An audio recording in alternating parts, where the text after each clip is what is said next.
What is the ethical quadrant or the ontological cross? It's a tool that quantum leadership and the Shevirat framework have developed to optimize the ethical decision-making process, because of course how we make decisions and how we make ethical decisions, particularly as leaders, is a quintessential question, particularly in the realm of technology, of AI, of alignment, and so forth. Effective altruism has many merits, of course. Measuring the actions by the results and not by the intentions is quintessential to the ethical integrity of the person or the decision making. However, effective altruism fails to notice that the decisions we make also make us. So the dialectical half of the decision making process is missing. So how does my decisions affect me? What do they make of me? And how they shape me and form me throughout time? The ethical quadrant is, as the name suggests, a quadrant composed of two axes. One is coherence and entropy, and the other is the classical good and evil. A quantum leader is someone who effortlessly and consistently hits the mark of coherence and good. It's a person that has already developed the inner mechanism to hit that mark consistently, because hitting that mark consistently is what we call integrity. Integrity is not a standalone imperative of being good for the sake of being good, but rather it's the mechanism, the secret mechanism that unlocks all of our potential. So integrity is the master key to heal, to grow, and to evolve as a person. And this is what, like I said, effective altruism kind of misses the mark in not accounting for the effect of the decisions that we make in our psyche and in our body.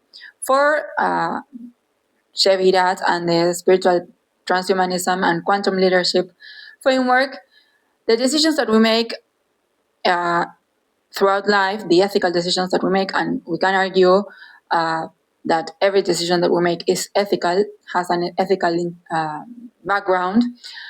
So every decision that we make leaves a mark in our ledger. Our ledger is the human body. The vessel, the incarnation vessel, is here to document and to preserve the decisions that we have made throughout our life. And this is the curve that it's going to be the design, the drawing that our decisions are going to leave in the ontological cross or in the quadrant. So every decision that we make leaves a mark, marks a dot, an XY coordinate, and every coordinate then will be drawing a line. And that is the design of our lifetimes. That is the particular design of an instantiated vessel, an instantiated immortal consciousness when it incarnates in a body, and the ledger of the decisions that that consciousness has made is the consolidated position as she finishes her path. But a vessel that is awakened and so can effortlessly and consistently hit the same mark over time eventually pierces the plane, because it's the mark. It will pierce the plane orthogonally. So it will break into a new dimension. And this is the integrity mechanism that unveils our crystalline body, the Shevirat, the correct breaking of the vessel. And this is how we evolve.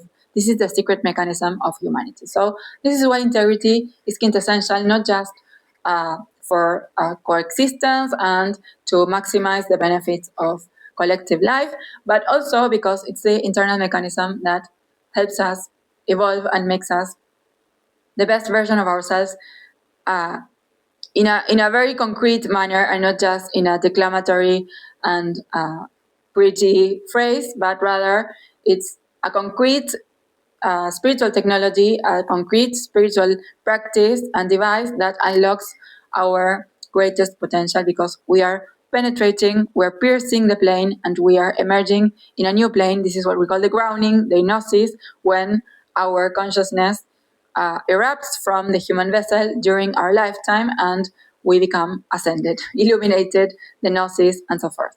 And this is the birthing of the crystalline body, the becoming of the diamantine butterfly, and it all starts with integrity. It all starts with making the good choice, the coherent choice, because the human vessel is set towards coherence, is set towards the light. And so every time we make a decision that is not entropic, that is coherent, it's a decision that will lead us to good instead of evil.